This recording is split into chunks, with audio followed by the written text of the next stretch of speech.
Hi guys, sorry for this hassle. I'll be providing this section in English because it was originally prepared in English. This is actually a third edition. First time I made it a little too technical. The second time was very little technical, so I have to amend. So I would like to start from talking about health. You may think that why would they started all talking about health if I'm supposed to talk about security? And the reason for that is that I consider health to be this very similar to security in that it is overwhelmingly complex. It depends on lots of factors like genetic predisposition, our ability to exercise, to eat well, to breathe fresh air, and so on and so on. And so the security also is as much important, as much neglected, I think. You get the same results when neglecting your security as with chronic illnesses, because secure application it's better designed, it is more transparent, and on the other hand, you get bad design decisions and lose track of what's going on with your project, and yeah. So I didn't want to show you any examples of any pictures of rising threat levels or numbers of hackers out there, or some examples of epic failures of some big companies recently.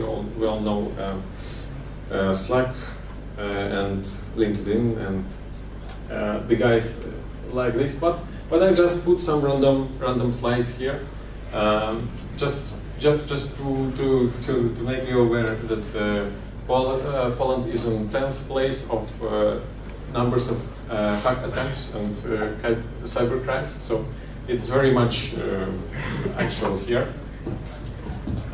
Also, also a random slide is the number of crime cases in India, and you can clearly see the exponential growth. So I think that maybe India is not a very good example of,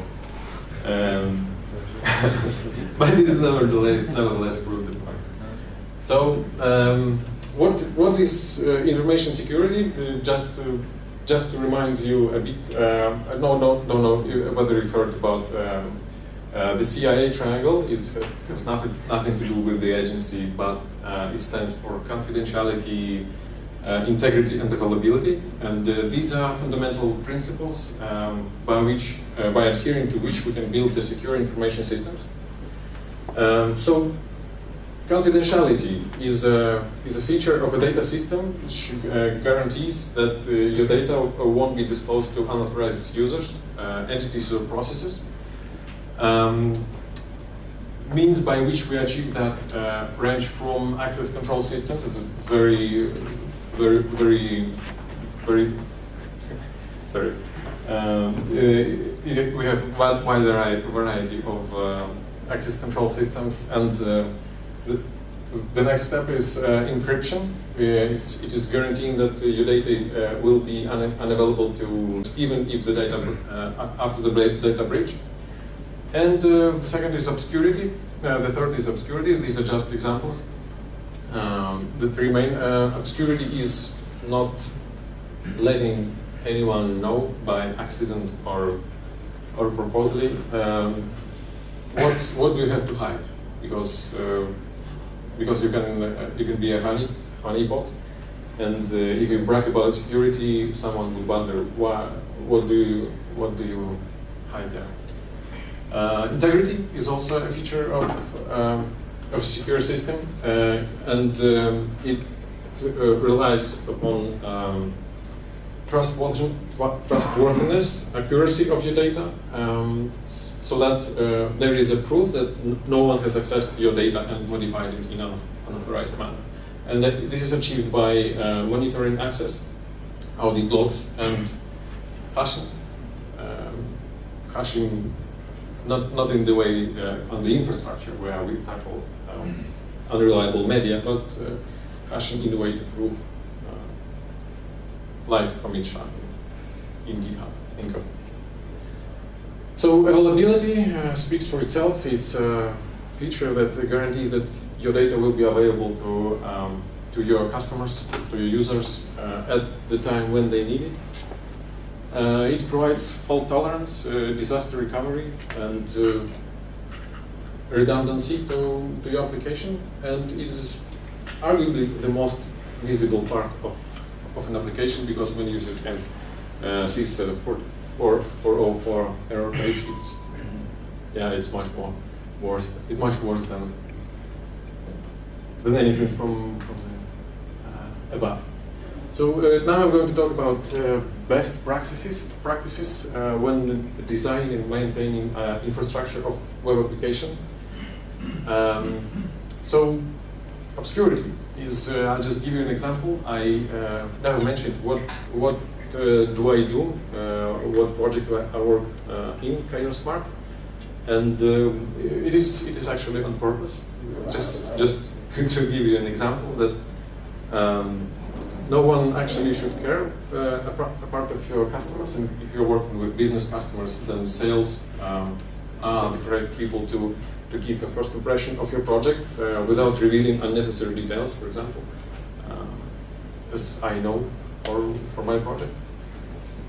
So yeah, as I've told already, it's cool to brag about your security and how compliant you are. Just don't give anyone a motivation to prove you wrong. Let them think that you are security free. So from the examples here, obscurity is SSH ports. As you know, default port for SSH is 22. Hiding it by obscurity to say 9438 is security by obscurity, and it goes without saying that this is a very weak method. Hiding data isn't a good way to protect it, but by layering different kinds of security, we can achieve this onion-like structure. And so layering lies in as a fundament of multi-factor authentication. So when you authenticate to a system, you need to have something that you know, or something that you have, or something that you are. And combining at least two of these factors increases security considerably, because if there is a small chance that you lose password and there is a small chance that you lose your phone, there is an even smaller chance that someone will find out both your password and your mobile phone. So, for example, in Kainos Smart, we use MFA heavily. We've introduced it to both SSH access to our servers. So we need to put in code while accessing it, apart of using public keys and passwords. Also, there is a small diagram here. In order to execute any privileged command on our servers, we need to be in the Kainos network, access TrueCrypt volume, which will have SSH key, and then you put in your password from one-time password device, which is MFA device ritual, and also know the super password. So these are by no means any of this very secure. But well, none of this is absolutely secure. But combining this in this way makes this a real difference. So the next, probably the least favorite principle for DevOps, for both developers and operations, least privilege is simply put, it is not granting anyone more permissions than they need. And this is kind of tricky, actually, because there is nothing more annoying than getting the permission denied for a service for which you are sure you should have access to. or trying to maintain all those policies by controlling access and separating users and tracking who is where. This is actually this nightmare. I think that you would agree with me. But maybe I suggest you thinking about the least privilege principle in another way. It's not about limiting yourself. And we as engineers, I think we hate limiting ourselves and others. We were born to build stuff, to do more actually. But let's think of this principle as getting new permissions, as getting something new, or if getting rid of something unnecessary, stripping something unnecessary, because all you need is less actually. So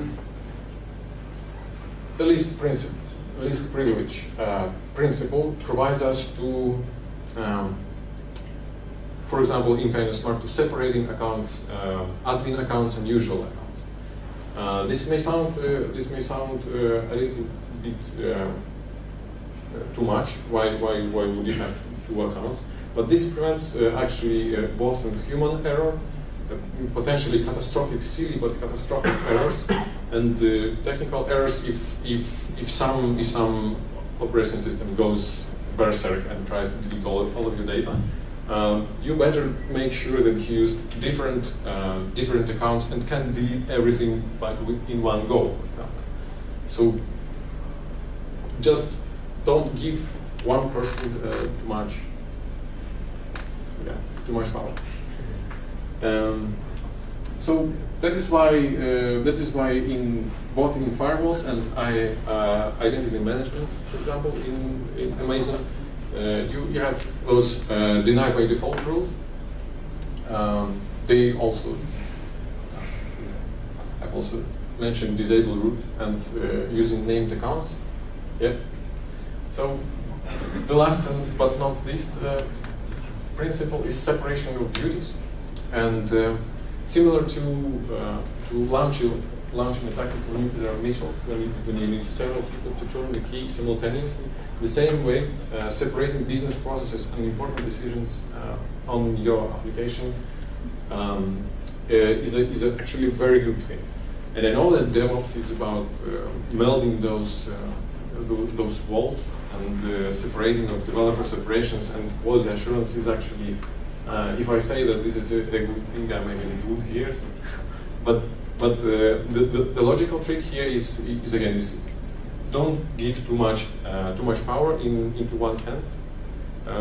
For example, we've separated in Kainos Smart, we've separated access to our Amazon Web Services console by splitting multiple factors of authentication to different people. So operations engineers have password, and the token from MFA device belongs to technical architect. And this way, none of them can make irreparable things by themselves. So that's pretty much about the theoretical part. Now I will show you some of the tools that we use in Kainos. And the first and the most obvious thing, as we are based in Amazon, is identity and access management is a built-in tool to control access in Amazon to every kind of resources. It gives you immense power. It is pretty much difficult to configure, but the amount in power is simply worth it. You can write policies starting like this to allow some users to access some resource, to design very complex conditions to policies, like a time period when this policy is active, or for example an IP address, or whether MFA is configured for this user or not. But you can write all this by yourselves. Amazon also supports the vast library of pre-configured policies. So IAM user of IAM system also provides you with an access audit, so you can see, you will be able to see who lastly accessed what, but it only shows this for user when the user last accessed the service. To get a better picture of who accessed what at which times, we can use CloudTrail to monitor all of the access. And this web console shows only 7 days of all the API requests. It logs all the API requests, and then the data is either gone, or you can configure storing these logs indefinitely in S3 buckets, just as we did. So we actually have full transparency of who tried, who deleted which resource, without too much mistake. CloudWatch is a not strictly security tool, but it provides vast majority, a big variety of different metrics regarding your application, your network, your storage, your databases, and whatnot. You can also submit your custom metrics, and these are useful when monitoring unusual activity. So yeah, you might find this CloudTrail, CloudWatch very helpful. This is CloudWatch. This is CloudTrail. Also, from more advanced things is AWS Trusted Advisor is a tool which is used to optimize your use of Amazon.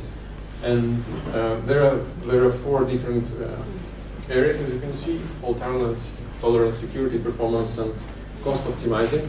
And it actually is smart enough to show you where you can save money, where you can be more secure, how to increase your performance, bottlenecks, and whether your application is fault tolerant.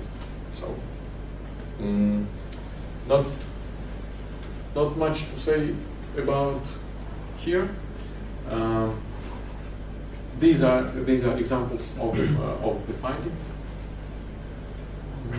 Yeah, pretty much it.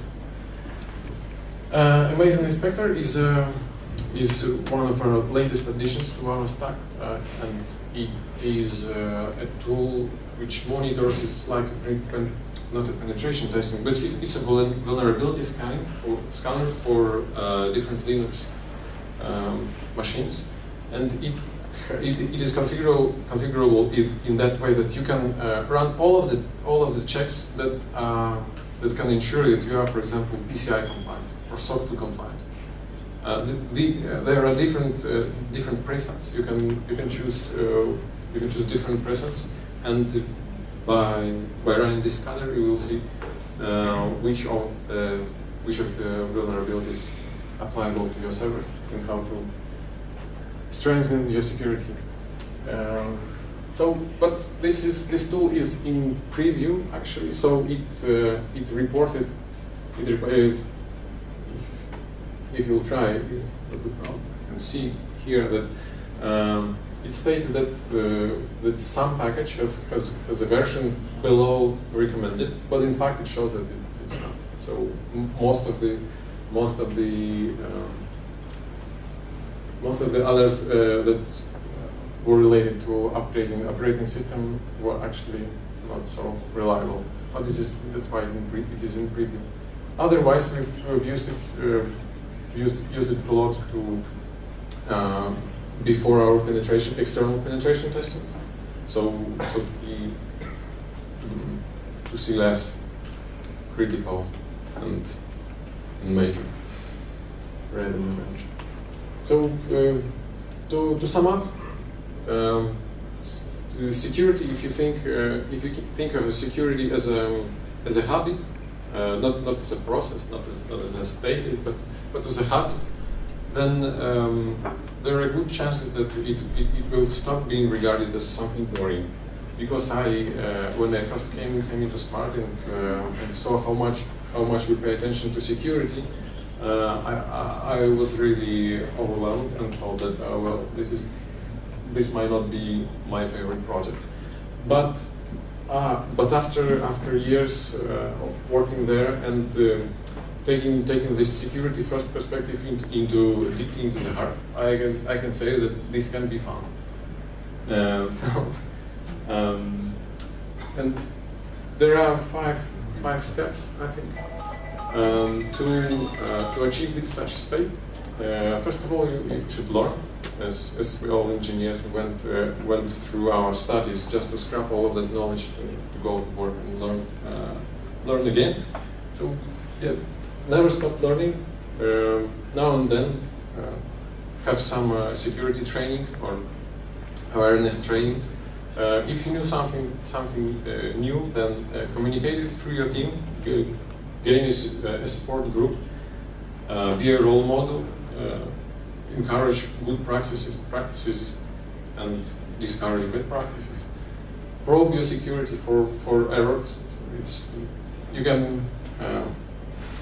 can apply as many best practices as you can, but you don't want to find out which vulnerabilities did you have after the breach. So run penetration testers, vulnerability scanners, all kinds of things. If you can afford it, also use external penetration testing.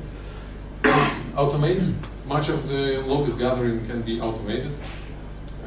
Deployment, the approvals of deployments now sometimes fully automatic. So automation is also taking its hold in security. So automate as much as you can, and celebrate if you have more and more green marks, if you are aware that you are getting better in terms of your security, then yeah, why not celebrate? Good job. So from other tools that I wanted to mention that we also use, I encourage you to check those out. It's a Netflix Security Monkey. It's something similar to Trusted Advisor. It also shows you how your cloud is configured, but more on the security side, not on the performance side. What else? Arachne, web application security scanner, Nessus, external pen test, as I said, and intrusion detection, intrusion prevention systems. These are intelligent systems that will play much more bigger role in the future, I think. So yeah, be healthy and be secure. Thank you very much. All right, thank you. Thank you very much. Thank you.